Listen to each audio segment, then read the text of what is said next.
Congress just hit President Donald Trump with a formal action that strikes directly at the limits of his power. This isn't gossip. It isn't a leak. It isn't somebody close to the process whispering to reporters. It is an official move by the legislative branch. And it is now part of the record, the actual machinery that governs how power works in this country. And when I look at what's happening right now, a sitting president pushing his authority outward and Congress stepping in to draw a line, I don't see a surprise. I don't see a political crisis. I see something I've watched for a lifetime. A moment where institutions decide they've seen enough and they move to check the executive before momentum becomes precedent. And whenever that happens, the markets don't wait for the headlines. They start quietly recalibrating long before the general public knows anything changed. Congress made a move, a formal one, a structural one, and most Americans haven't realized yet what it means for the balance of power, for the presidency, and for the future of economic stability in this country. President Trump is in office right now, and he is leading exactly the way he's always led, directly, decisively, and with a willingness to push the limits of executive authority. For some people, that's energizing. For others, it's concerning. But for the markets, for investors, for people like me who have spent a lifetime watching how power interacts with capital, what matters is not how you feel about the president. What matters is how the institutions around him respond. And Congress just responded. Not with a speech, not with a complaint, not with a symbolic gesture, but with official action. And in the world of government, there is nothing more serious than an official action from the legislative branch. Because Congress doesn't just express an opinion. Congress writes the rules. Congress sets the boundaries. Congress defines the limits of presidential power. When Congress acts formally, whether it's pushing scrutiny, launching oversight, invoking procedural authority, or signaling legislative intent, that's not politics, that's structure. And markets move on structure.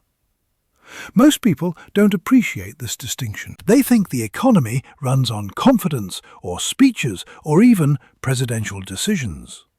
But after so many decades of doing this, I can tell you the truth.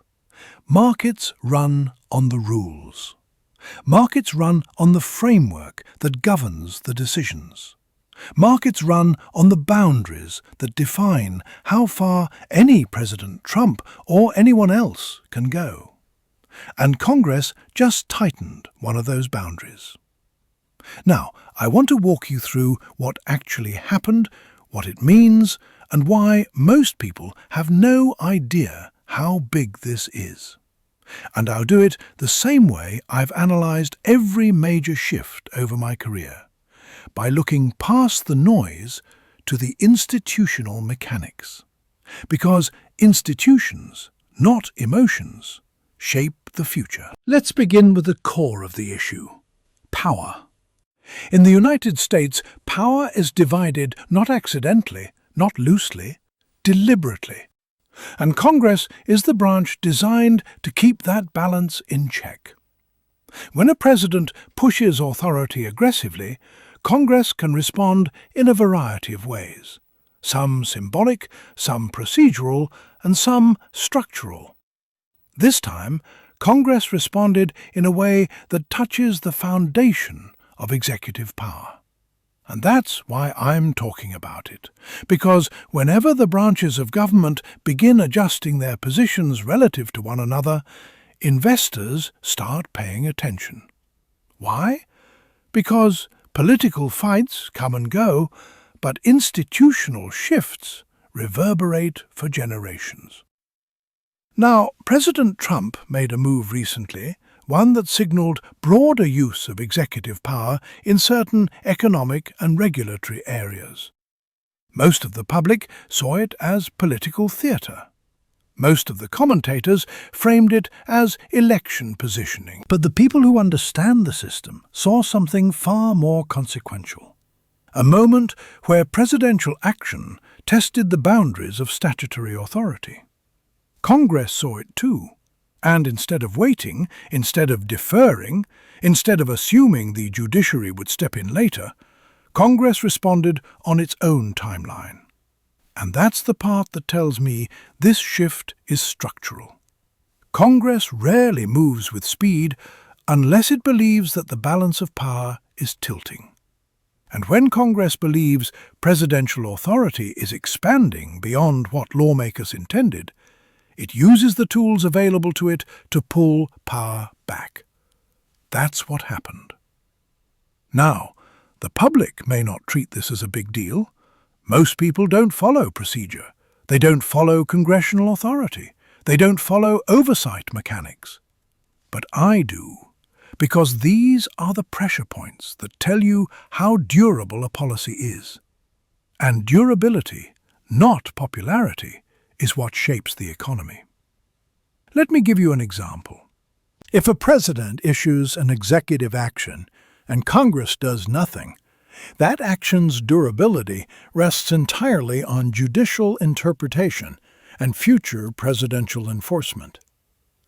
But if Congress takes official action in response, especially one that invokes structural authority, then the durability of that executive action becomes uncertain. And uncertainty in this context is not emotional, it's mathematical. Uncertainty means markets must adjust their expectations.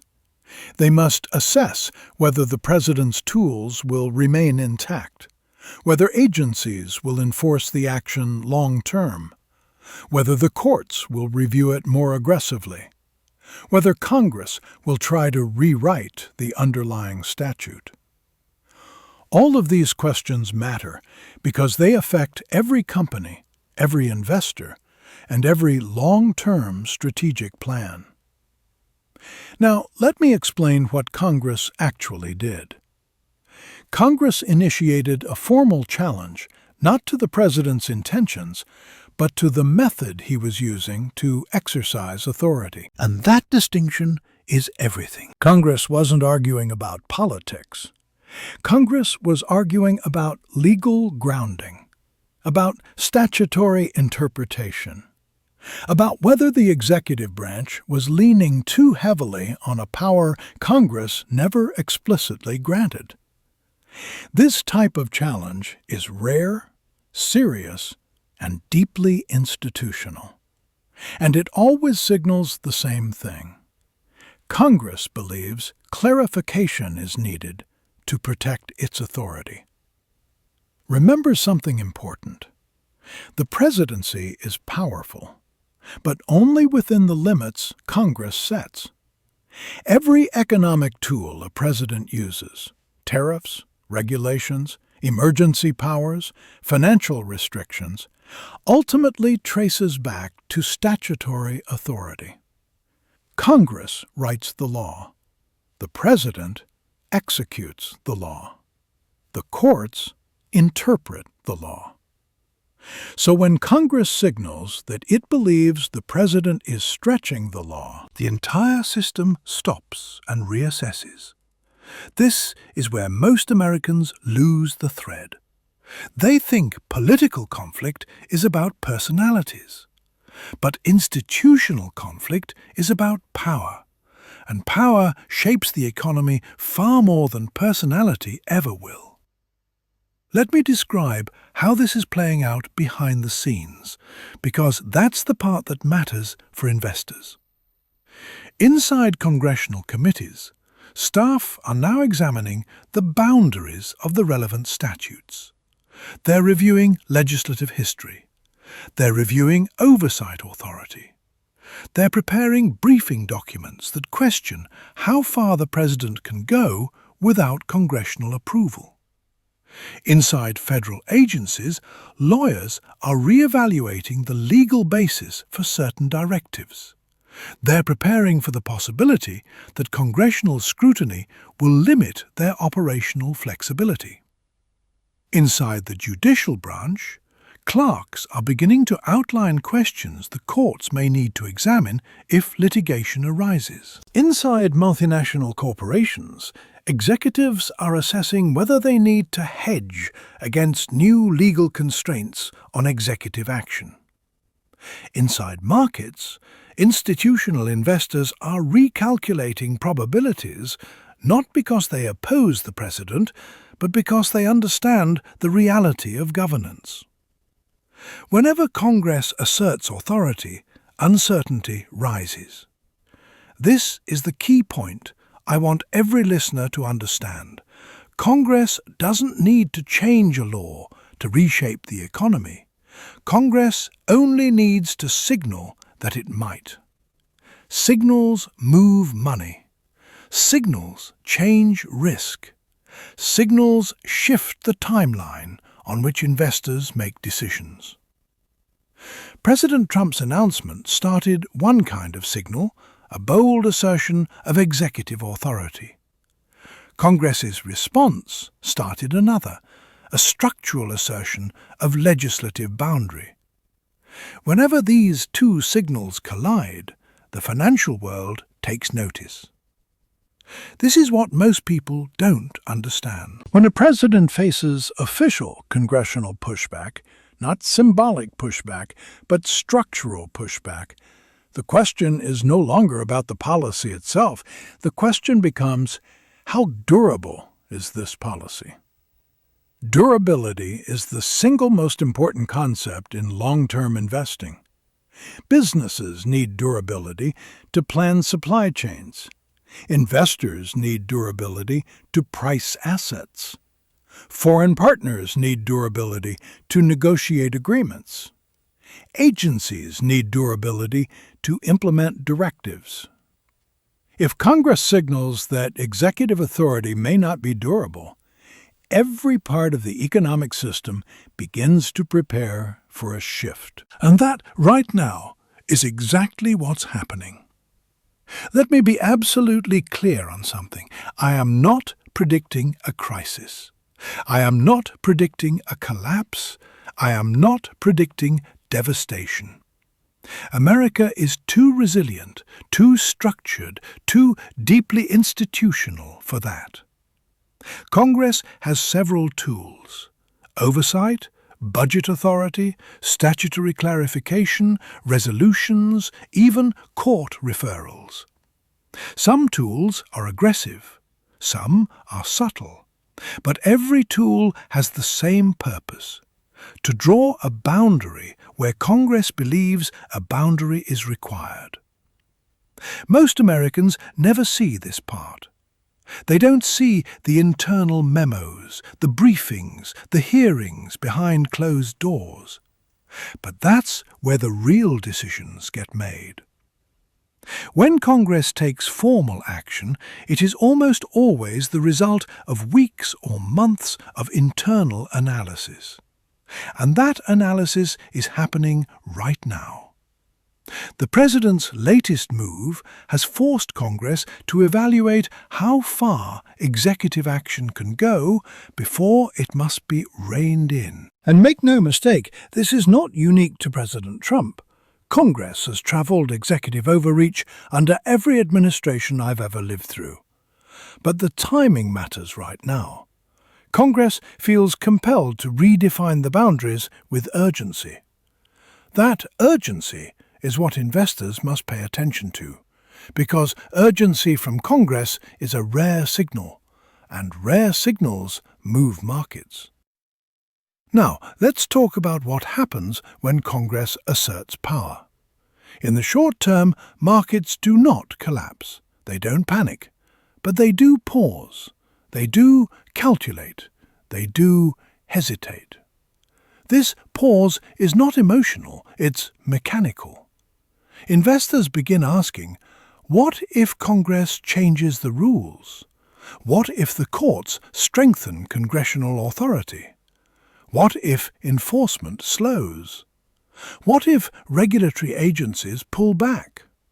What if business plans built on executive action need to be rethought?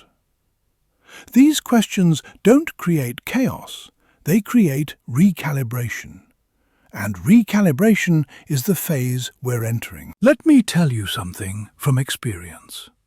Recalibration is usually invisible to the public, but it's impossible to miss if you know where to look. All of this begins before the public realizes anything has changed. Why? Because the public waits for headlines. Investors wait for boundaries. And Congress just redrew one of those boundaries. Now, I want to talk directly about President Trump, because he is central to this moment. The president governs with a philosophy that prioritizes rapid action. He believes in using every tool available to the executive branch to achieve outcomes quickly, especially when Congress is slow or gridlocked. This approach is not new in American politics, but the difference now is the posture of Congress itself. Lawmakers have made it clear through formal action that they intend to safeguard their role in the balance of power. This does not mean they oppose the president's goals. They want to reassert the terms under which those goals can be pursued. Markets understand this distinction better than most people do. You see, the conflict that matters is not between parties, it's between branches. Branch conflict creates legal uncertainty. Legal uncertainty creates economic uncertainty. And economic uncertainty reshapes risk. President Trump's announcement created the possibility of rapid executive action. Congress's response created the possibility of limits on that action. The tension between those two possibilities is now shaping global expectations. Now, let's turn back to corporations, because this is where the economic consequences become most visible. When companies sense uncertainty around executive authority, they behave exactly the same way investors do. They pause. They hold cash. They reduce hiring. They delay projects. They limit inventory. They renegotiate contracts. And once again, this pause is not emotional. It's mechanical. Companies can't commit capital if they don't know whether the rules will stay the same. President Trump's approach introduces momentum. Congress's response introduces friction. And the combination of momentum and friction creates volatility. It's important to understand something. Volatility is not inherently bad. In fact, volatility creates opportunities for disciplined investors. But volatility caused by institutional uncertainty is different from volatility caused by economic shocks. Economic shocks come and go. Institutional uncertainty lingers. That's why this moment matters. Let me give you a scenario that resembles what happened during several periods in my lifetime. A president uses executive tools aggressively. Congress responds. Courts begin reviewing the scope of authority. Agencies slow down implementation. Corporations prepare for alternative outcomes. Investors hedge exposure. Foreign governments reposition. Then, gradually, the system finds equilibrium again. But the equilibrium is not the same as before. The boundaries have changed. And once boundaries change, markets don't go back to the old pattern. They settle into a new one. I believe we are witnessing the early phase of such a transition. Not a crisis, not a collapse, a transition. A transition in how authority is interpreted. A transition in how institutions balance each other. A transition in how markets price risk. Now, some people may ask, Warren, is this bad for the country? My answer is simple. It depends on your perspective. Institutional correction is healthy. It prevents concentration of power. It reinforces the rule of law. It clarifies boundaries. Those things are good for the long-term health of the United States. But in the short term, institutional correction creates uncertainty. It slows momentum. It complicates decision-making, and that can be uncomfortable. The key for investors is understanding the difference between structural discomfort and structural danger. This moment is discomfort, not danger. Let me explain something I've told Berkshire shareholders for decades. The American system is strongest when its branches correct each other, because correction restores equilibrium. Equilibrium restores predictability, and predictability is the foundation of economic strength. President Trump's announcement challenged the boundaries. Congress's response challenged the challenge. Now the judiciary may challenge the response. This is how the system works. The system is not breaking. The system is balancing. And balanced systems, while temporarily turbulent, are the systems that last.